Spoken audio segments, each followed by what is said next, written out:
When kids don't play, they grow up without imagination. Then it's all small talk and awkward weather chats. Good thing Gushers, Fruit by the Foot, and Fruit Roll-Ups are made to be played with. You better be playing. Hey, it's Paris. You know I love sparkly things, right? Like stars. Duh. And thanks to Hilton and AutoCamp, I just slept under them. Picture me, serving looks by the fire outside my luxurious Airstream, making s'mores with the kids, while a national park is our backdrop. The great outdoors meets Hilton hospitality. That's hot. Explore all the new ways to stay at Hilton.com. Hilton for the stay.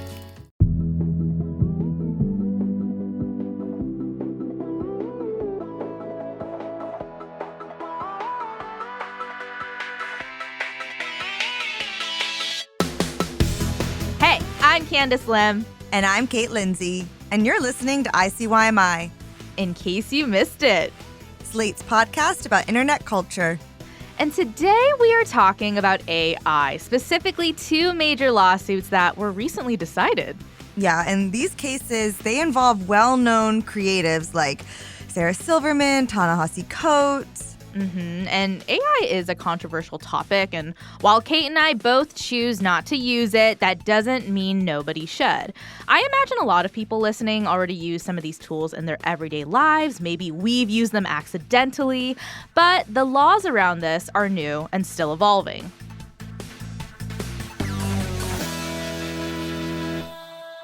So, we are bringing in someone to help us parse through our big questions. Joining us for the first time is Slate senior tech editor, Tony Ho Tran. Hello, Tony. Hello, everyone. It's great to be here. Well, it's great to have you here, and we're going to kick things off the way we always do, which is by asking you about your first internet memory. And I will say that you get bonus points if that memory involves AI. For sure, and I think I have one that fits the bill. Perfect. I wouldn't say that this is my first internet memory, but it is one that sticks out to me pretty clearly.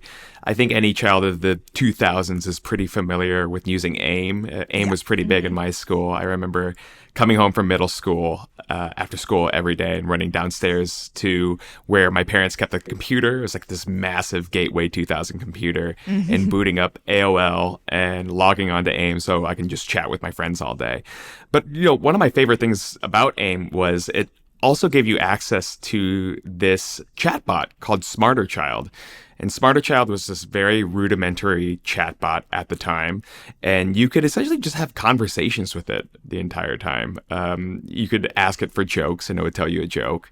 Or you could ask it, things like, how are you? Just basic rudimentary questions. And it would just do its best to answer it. You could also I just in personal experience lodge abuse at it and see how it responded. That was always fun for me. You could bully it. Yeah. It's interesting. Kate, do you want to talk about that? Is that your internet memory? Yeah. Interesting. I'm sure I didn't even say anything that crazy because I didn't even swear until I was in high school. I was so scared. So I definitely wouldn't have put it in writing, but I definitely would be like, I hate you, and then she would respond, and that would be hilarious to me and my friends. You were a much more polite child than I was. I would definitely hurl abuse at it, cyberbullying this poor robot. Oh my God. So I wouldn't cyberbully anyone else. I still when I play video games and they give you the option for do you want to respond with this reply or this reply, and one's mean and one's nice. I actually now always pick the nice ones. I can't, I don't know. I'm going to be judged for my time on Earth and in this digital space. I can't do it. Oh no, for sure. If the robot uprising ever happens, it's because of what I did to Smarter Child back in the 2000s. They're going to recognize it. But wait, Candice, did you know about Smarter Child? No, but the thing is, when we talk about how me and Kate don't use AI, I also am willing to bet that I have. I just didn't know. I mean, truly, as you guys were talking, my brain went straight to Club Penguin and Neopets, and I was like, yeah, anytime I wrote something in a box and it responded back to me, I wonder if that was AI all along, and I just didn't know. I have that with customer service where it's I can't tell if you're real or not, who I'm talking to, and I'm used to like over the phone being like representative, but now you have to do it like in the chat. You have to be like person please, because like it's not working. Yeah, and even when they say like, oh yeah, Honey is in the chat, I'm like, is she though? No, she's not. She tells me to have a good day way too many times. That's actually inhumane, actually. But look, Tony, you are a tech editor. You're really in the weeds of this culture of AI, how pervasive it is within people who are not really into the tech world. I just wanted to know, like, what are your feelings about AI today? Do you use it? What are your thoughts? Oh, yeah. I have a lot of feelings about AI today. And I would say right from the outset, I would come clean. I do use AI. I use AI like pretty much every day. And I will say that with the understanding that AI encompasses a lot of different things. Google Maps is AI. The text predictor on my phone, whenever I write a text to someone, that's AI. That's a very rudimentary version of what ChatGPT does or Gemini does. Because these are just large language models. When people typically talk about AI now, that's just what they're talking about. But what we see from ChatGPT is just a much more like sophisticated version of it. Do I use ChatGPT to say write articles for Slate? No, absolutely not. And I would recommend that anyone who wants to write stories, or create anything, do it yourself. And that's something I certainly do for myself. Do I use it for work every day? No, like certainly not either. But do I use AI? Like, of course I do. I think everyone does. And, even now, like, AI is something I'm definitely scared of as a creative and somebody who works in an industry that is directly threatened by things like ChatGPT and Llama and Gemini and what have you. But that being said, I do recognize it as a very, very powerful tool that people are going to use regardless, and people are using regardless. And it's something that we have to really confront and just make peace with and figure out like where we go from here. Yeah, like I'm not anti-AI as a concept. Like I won't pretend it's not like the most impressive thing I've ever seen. Like it's wild, but I've been wary of using it, not just because of, my job as a writer, but even outside of that, it's just being so rapidly rolled out, and it feels like it's not coming out with like sort of accompanying guardrails or regulation. Like right now, it's basically up to the people who create these models to decide what they do, what isn't allowed. And that kind of scares me because I've seen a tech bro before in my life, and I don't trust them with like the moral compass. But I'm even more scared now because these lawsuits that we're going to talk about felt like some of the first opportunities to start setting up those guardrails. And in, the case of these two, it failed. So do you share any of these concerns? Oh, absolutely. I mean, right now we are being confronted with a technology that a lot of people, I'd say millions of people, use it every single day, and they trust it. Even though these technologies are so prone to things like hallucinating, making up facts wholesale. But the very fact that it sounds like it's telling us the truth is enough to convince people that it is. And so, it might lead to situations where it is just producing misinformation and people don't even realize it, and they'll regurgitate those facts wholesale. We've seen this happen with AIs before. I think one very famous and recent example is what happened with Grok, X's AI, Elon Musk's little AI baby, and how it distorts facts and offers quote unquote differing opinions on things like the Holocaust or vaccines or, the existence of white supremacy in America. Things that we can prove, but, it will still offer its, alternative facts. The thing I always think about when I think about Grok is when the tensions between U.S. and Iran were rising and there were sort of threats being made from Iran. Someone everyone's like freaking out, and then someone replied to the tweet adding Grok being like, translate this to how a pirate would say it. And it was like, what timeline are we living in right now? Because then it's like the official Twitter handle for Iran being like, "I matey," and it's like, well, I can't be part of this anymore. Yeah, but like right there, I think is a perfect example of why these things are just they're so attractive for people. They're fun, like because it is fun. It's the reason I spent hours talking to Smarter Child, even though I knew in my head that Smarter Child wasn't real. It was just a robot. But it was just fun. It's fascinating. And if you can turn something like, a potential brink of World War III and crazy foreign policy into pirate speak. Like, why wouldn't you? Yeah, it does make it less scary in a way. Yeah. But it's not to be trusted. Like, we can't trust it. Yeah. And I would say the other hesitation about AI revolves around ownership. Because without really thinking about it, we have handed over a lot of data about ourselves to companies like Meta, which is for the most part used to help with targeted advertising.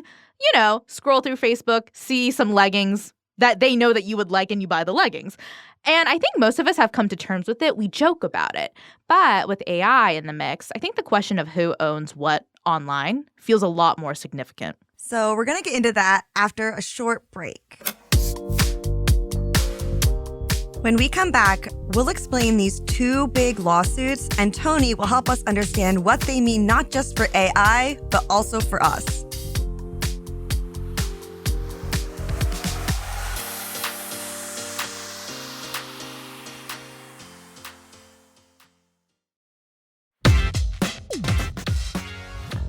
Hey y'all, it's ICYMI producer Vic Whitley-Berry. You might recognize my name at the end of the credits of each episode. I'm here to tell you about a fun new segment we're offering to our Slate Plus listeners. We're starting a book club. In my head, I've been calling it In Case You Read It, like ICYRI for short. I don't know, I think it's kind of cute, but you tell me. I wanted to let you know what our first book will be, and it's called Blazing Eye Sees All by Leah Satilli. It's a nonfiction joint that follows New Age spiritual leaders throughout the ages, up to the online gurus you may have run into on your FYP or your YouTube suggested videos. So think like Amanda Montell's cultish / Love is One doc on HBO, the one with the woman who refers to herself as Mother God and may or may not have had blue skin. If you enjoyed either of those, this will definitely fit your vibe. So check out the book and let us know what you think of it. Our conversation about it will be in your Slate Plus feeds on Saturday, September 26th. And of course, if you're not already a Slate Plus listener, what are you waiting for? You'll get ad-free versions of all of Slate's podcasts and bonus episodes right in your feed. You'll also get full access to all of Slate's reporting and analysis online. We can't make the shows that you love without the generosity of our Slate Plus members. So be a rock star like them and support our journalism. If you're listening on Apple or Spotify, just click Try Free at the top of our show page. Or you can sign up at slate.com/ICYMI+. Thanks, and happy reading!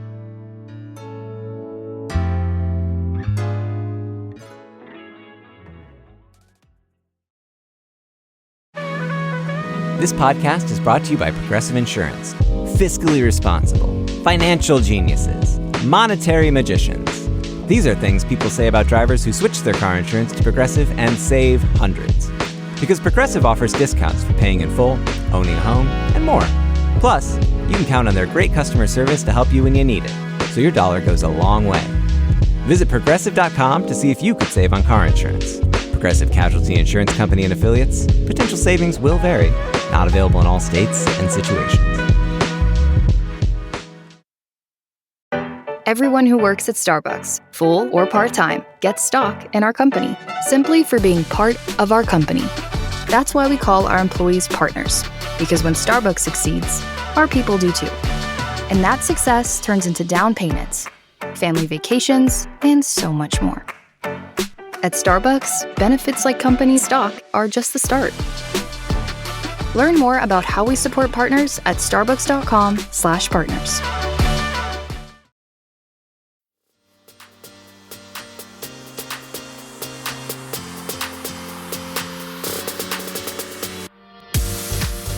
And we're back with Tony Ho Tran, a senior editor here at Slate.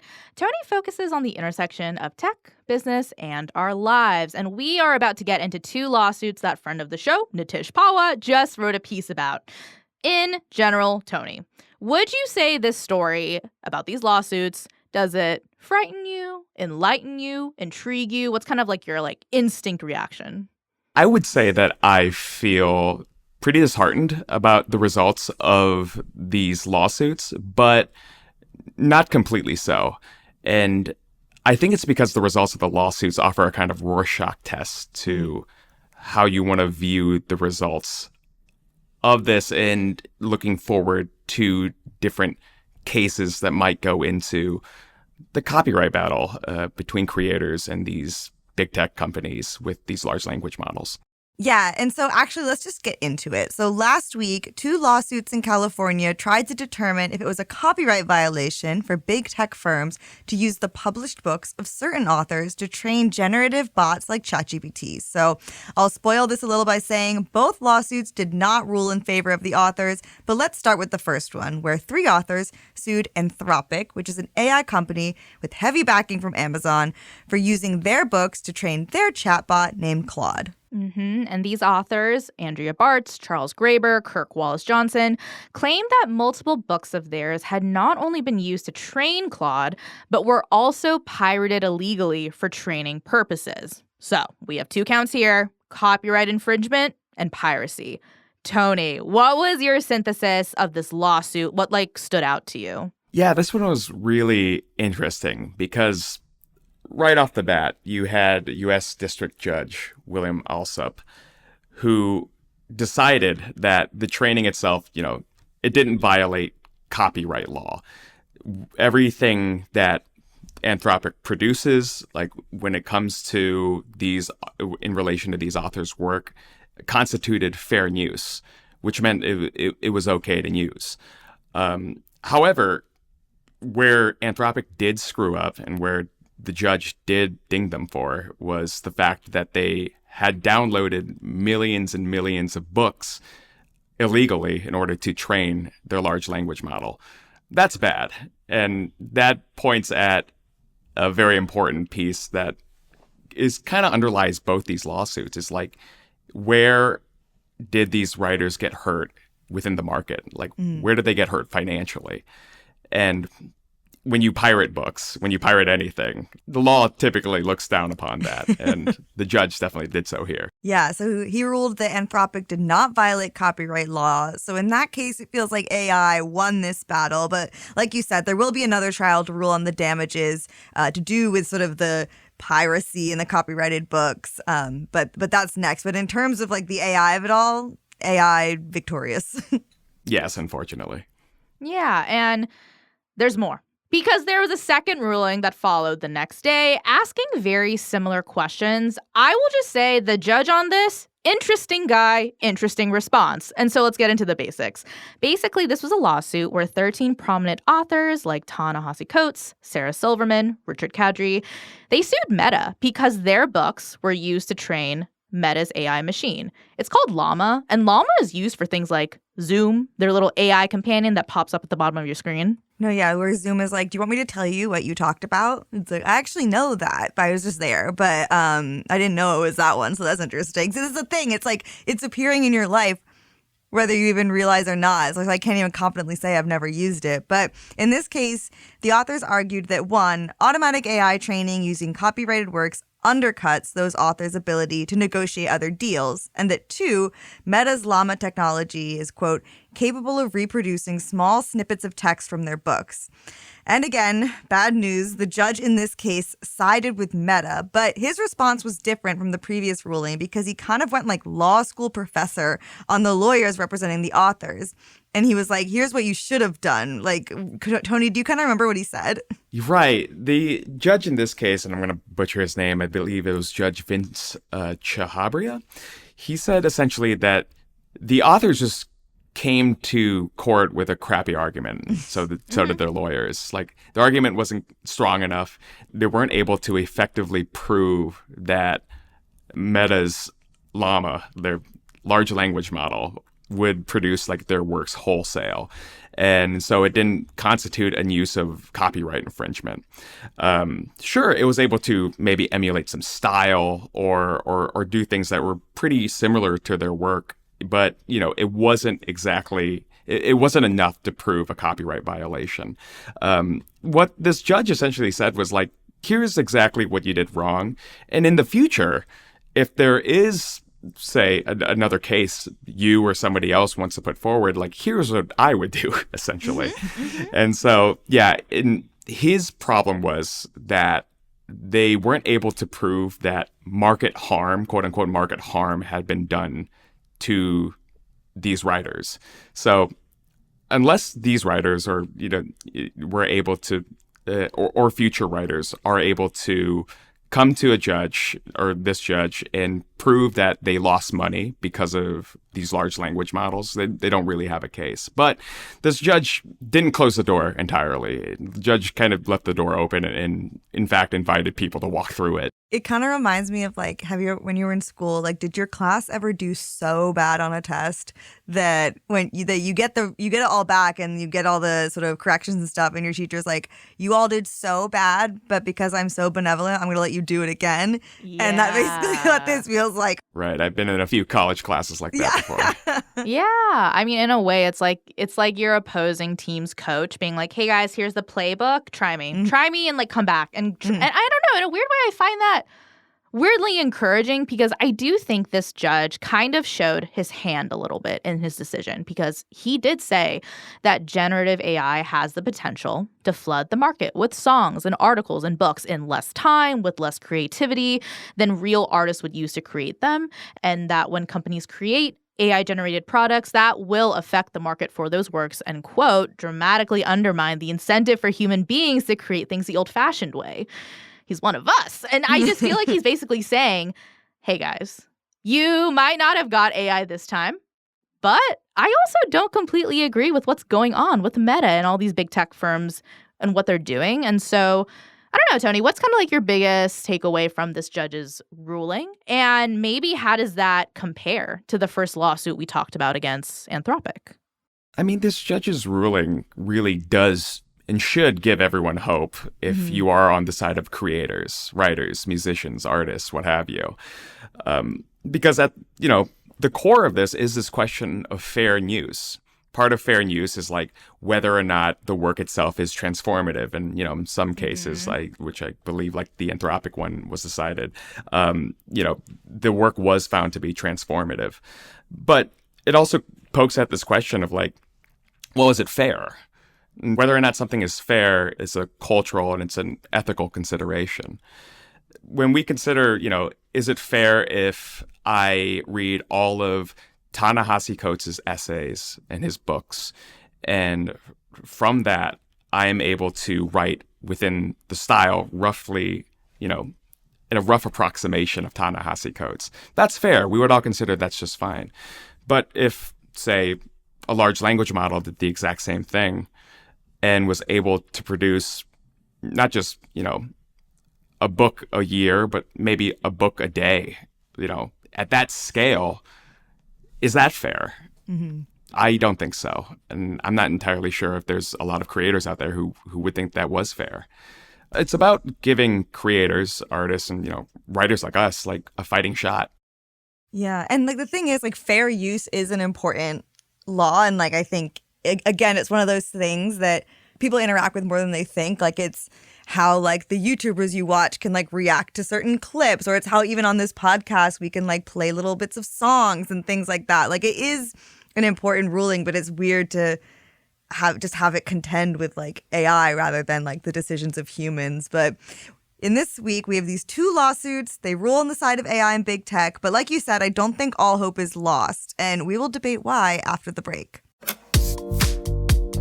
When we come back, why we as civilians should care about big tech winning AI lawsuits, and why it's time to start paying more attention to those terms and conditions.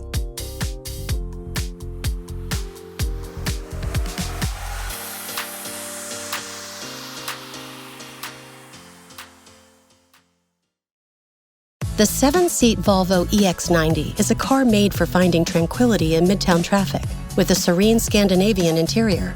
The fully electric Volvo EX90 is perfect for New York. Visit volvocars.com/US to learn more. Juguemos a Adivina el Precio de Burlington. El regreso escolar significa volver a ahorrar. Traemos jeans para tus niños desde, un momento, solo $11.99. Burlington pasa el examen. ¿Y qué tal las mochilas con personajes? Las tenemos desde $12.99. Burlington lo ha vuelto a hacer. ¿Y los tenis para niños? Marcas de primera y a la última moda desde $11.99. ¡Ya puedes ahorrar! Burlington, marcas, rebajas, ¡wow! Los estilos y selección varían por tienda. Abercrombie Kids is bringing the ultimate first day energy back to school. It all starts with on-trend outfits for that front door photo shoot. Plus, the coolest tees, shorts, and jeans to take them through the rest of the year. Get them ready for their close-up. And keep them comfy, too. Make this grade their best one yet. Shop all things back to school, in-store, online, and in the app.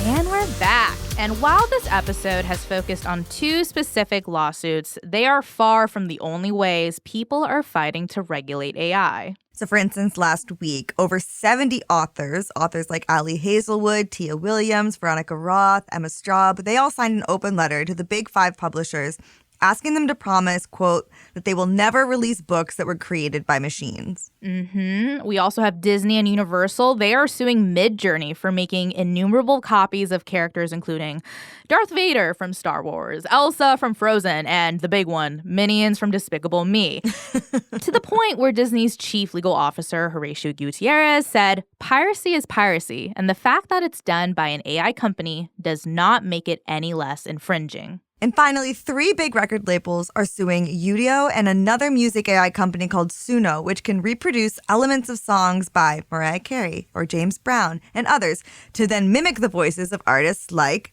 ABBA and Bruce Springsteen. But if you're not Mariah Carey or Bruce Springsteen, why should you care? In other words, Tony, why should regular people be paying attention to lawsuits like these? Because AI art sucks. It's and we should not not good. be subjected to it. 100%. No, I mean, like, for real, it's as simple as that. If you've ever seen, like, an AI image while scrolling through your news feed on Facebook or Instagram, or seen or listened to an AI-generated song that accidentally came across, like, your Spotify Discover Weekly playlist, which happened to me last week, and I'm still upset about it. You want to talk about this, Tony? Let's talk about this. Oh, my, it was horrible. I mean, like, I, like any other person who has a Spotify subscription, likes to listen and discover music through Spotify. Yeah, right. And it's been an important part of my life for like the past 12 years since I downloaded Spotify in college. And I remember I was listening to my Discover Weekly playlist, as I do most weeks, on Monday, I believe it was last week. And I came across a song that was like super jazzy. And I was like, I've never heard this song before. Like, that's kind of weird. And then the voice came in. And it was weird. It was like a strange voice that sounded like it was going through a filter that wanted to sound like it was an old song. And I was like, This is strange.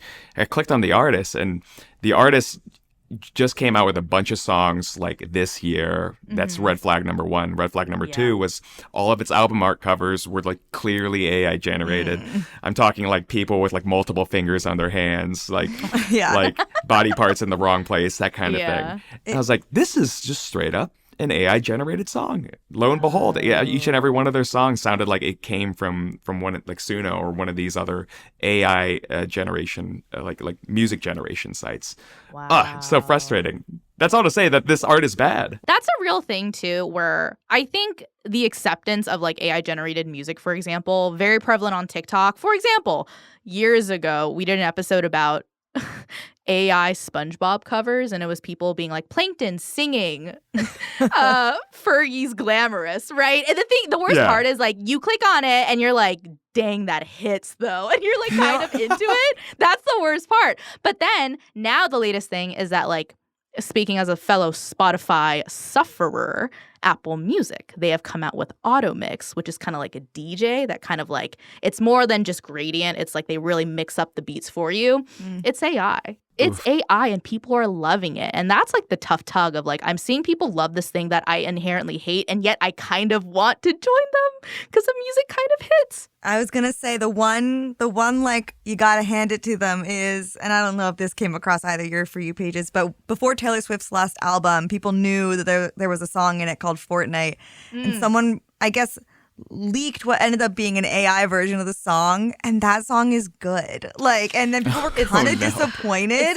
It was like a lot more like upbeat and just maybe we just gotten attached to it, because then when the actual Fortnite came out, we were like, yeah, it's good, but it's no AI Fortnite by Taylor Swift. Oh, man. I mean, like, I'm sure Taylor Swift has so little that she would actually feel bad about. But imagine just being an artist and seeing that happen. Like, you don't like the thing I made? The thing I actually, like, sat down and wrote? I know. Yeah, but, you know, when I think about AI, and I think it's just from being like in the internet space for as long as we have, that technology is always moving faster than we're able to like keep up with it in terms of like safety and regulation. And so I can't help of think about like, obviously right now the only people really being materially affected, or that's what they're arguing, are celebrities. And so it's easy to be like, oh, it doesn't relate to me. But like down the line, it definitely will. Like there's already things I think about, like right to your likeness and who's a public figure when we all kind of are public figures online. Like that's another gray area. And so when I think about this, to me, it's like a wake up call about ownership. Because it's sort of, if big names like Ta-Nehisi Coates can't win these kind of cases, how can I, if and when it affects me? And so the one thing that I'll just call out is I think it means we have to start paying a bit more attention to what we're agreeing to online, starting with something as tedious as reading the terms and conditions of the platforms you're using. Because, for instance, by uploading a photo to Instagram, we've already given Meta license to use that image essentially however they want. Like we own the image, but they can license it, they can modify, sell it, use it in ads. And one would have to guess also be able to use it in training their AI, although I haven't really seen anything specific about that, but it's like spidey senses tingling. And technically you agree to that when you hit yes on the terms of service. Or if we want to talk about AI permissions specifically, I write a newsletter on Substack. And deep within the settings, I had to go looking for it because it was kind of quietly introduced. I could toggle on a setting that tells third-party AI tools like ChatGPT and Google Gemini that their models should not be trained on my content. But I'll be honest, part of me wonders if that is just how you like hit the button for a walk signal and it's not actually connected to anything. Like, Tony, do you have any idea? This is like a personal question now. Do you know if that works? Like, can a website say you can't train on me? Right. It's almost like handing like a controller that I used to hand my brother that wasn't actually plugged in to like the PlayStation, like, oh yeah, it gives you the sense that it works. No, I mean, like I'm sure that for some of these they do give you a certain amount, like a modicum of control of what data you're actually sharing. However, I will say this, like, I do think that it's a good idea to, if they give you the option to opt out. Yeah. And you should do so. You should read the terms and services, even though I'm guilty of not doing it either. And just like scanning through and just, clicking accept. I think you should read the terms and services. I think you should opt out when you can. That being said, I think options like that, tactics like that, like opting out, I think ultimately it's kind of like trying to drain the ocean by just drinking a cup of water at a time. Like eventually you're just going to drown and you're not going to get any closer to draining the ocean. Like the real solution here has got to be bigger. It's got to be a lot more structural. We have to push policymakers for regulation for these emerging technologies like large language models or music generators or image generators. That's where the actual change and protections will occur.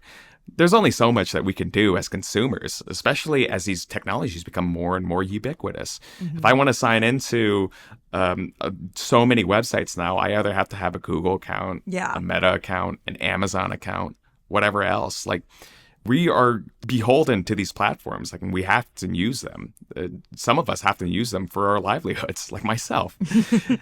And so, like, some of us just do not have the ability to opt out of any of these. And that's the other thing too, right? Like, if you have ever created anything online, like you have skin in the game here. If you've ever created a video, a TikTok, an Instagram caption, let alone not even to speak of a blog or an article or a video, like, you have skin in the game here, and this should concern you. Yeah, I think that's part of why AI is controversial, because it is so overwhelming that it's like the things that concern you about AI, maybe they don't hit me, but they will. And I think what's hard when it comes to regular people dealing with this is, as the judge from the Meta lawsuit explained, the issue with your argument is that, like, when it comes to combating AI, they should have gone for the money instead of suing on principle, because money is quantifiable. That is a damage. And it's the best way to measure and like what the real effect and harm is, instead of making like a moral or ethical question. That stuff doesn't win the cases. That's what the judge is saying. And he also was saying, like, look, you have a better shot at proving that AI causes market harm for these authors. But the thing is, a regular person is not Ta-Nehisi Coates. A regular person likely does not have the lawyer fees, the millions of books sold, the market value of a big author like that to fight AI like this. And yet, they would and they should feel entitled to owning their words and their likeness, even if they don't make as much money, if any, off their writing. Does that resonate? 100%. I completely agree. And it goes back to this question of why people should care about this.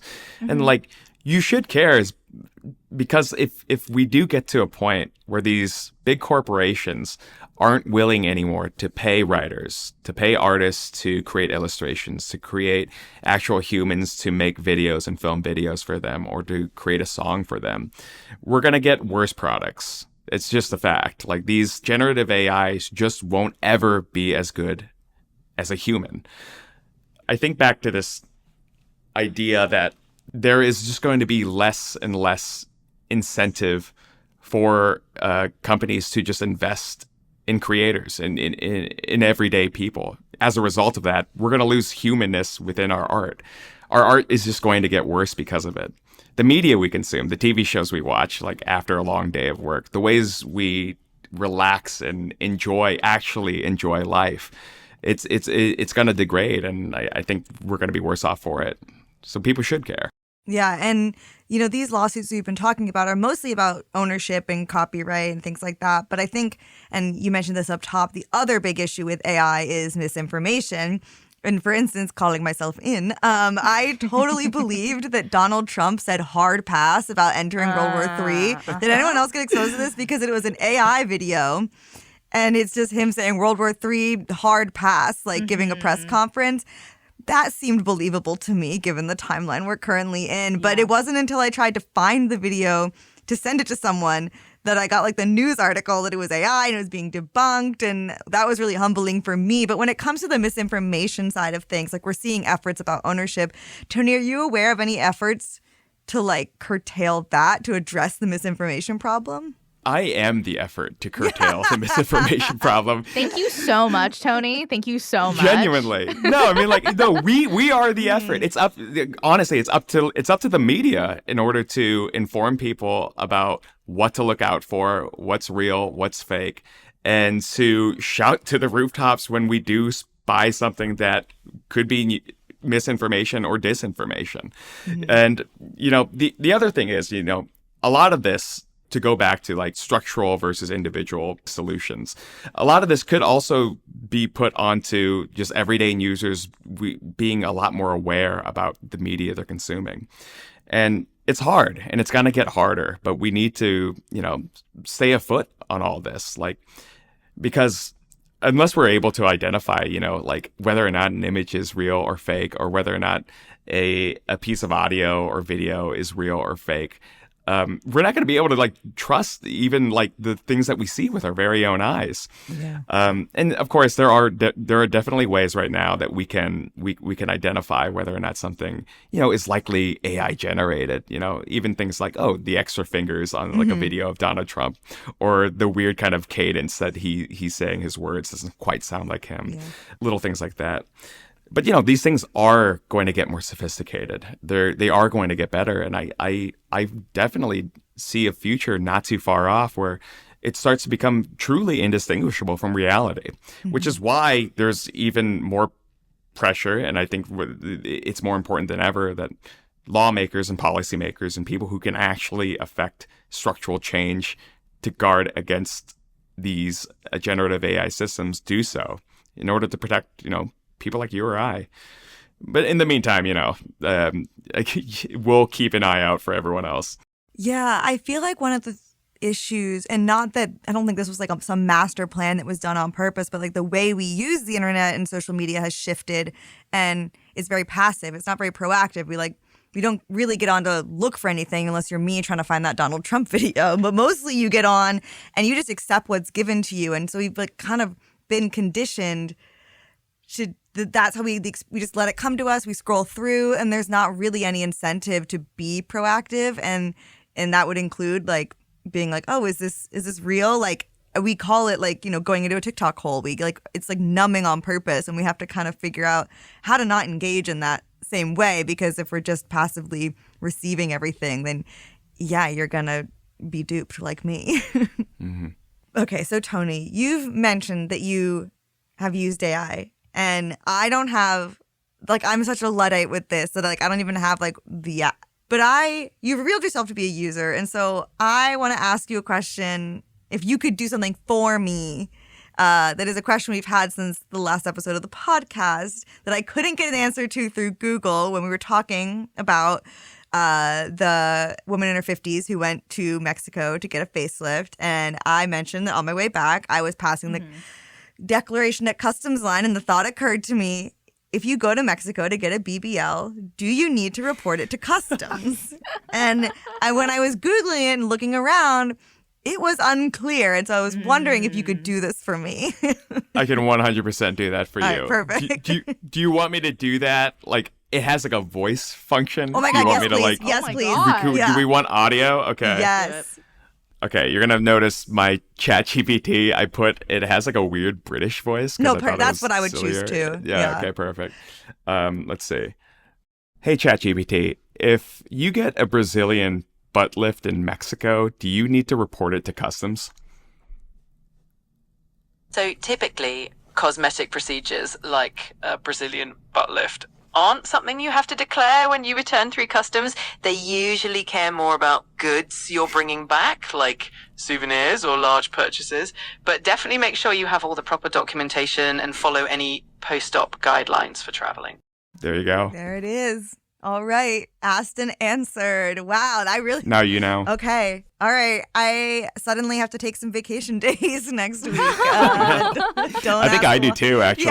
Yeah. Now that I have this information. Yeah. Keep my passport updated.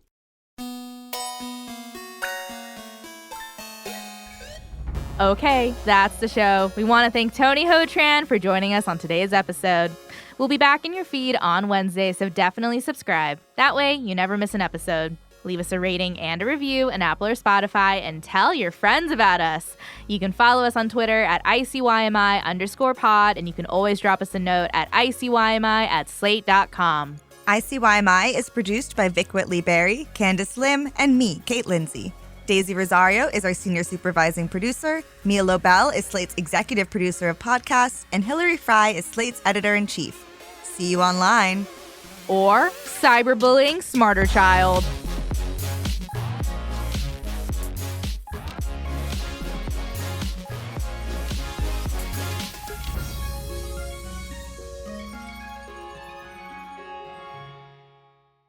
I don't like that she like kind of clearly was embarrassed about saying Brazilian butt lift. I don't like that she knew to be embarrassed. She had like a humor, a cheekiness in her voice. Yeah. And I was like, Tony. They like updated it recently where they just like made the voices like creepily accurate. Like they sound they'll add ums and they'll laugh sometimes. I'm like, I don't like that. I wish it was just more like a robot. I don't know. Yeah, because I'm not going to lie. It sounded like she was flirting with you. And this is a workspace. This is a workspace. I am not in love with my AI. I can't stress that enough.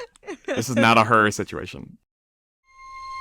This episode is brought to you by FX's Alien Earth, the official podcast. Each week, host Adam Rogers is joined by guests, including the show's creator, cast, and crew, in this exclusive companion podcast. They will explore story elements, deep dive into character motivations, and offer an episode-by-episode behind-the-scenes breakdown of each terrifying chapter in this new series. Search FX's Alien Earth wherever you listen to podcasts.